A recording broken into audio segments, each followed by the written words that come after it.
तो guys welcome back to my next video. तो अभी हम लोग करेंगे exercise 13.4 question number 1।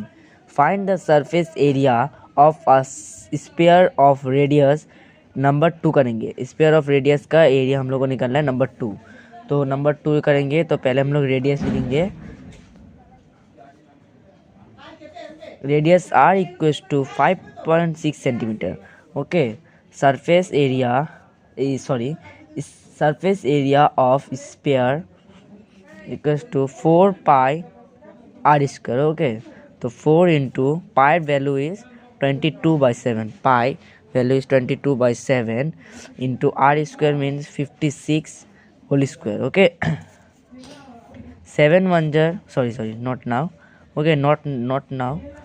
4 into 22/7 into 5.6 into 5.6. Okay, 7 1 7 0.80. Okay, then 4 into 22 into 0.8 into 5.6. Okay, then 394.24 centimeter square. Thank you.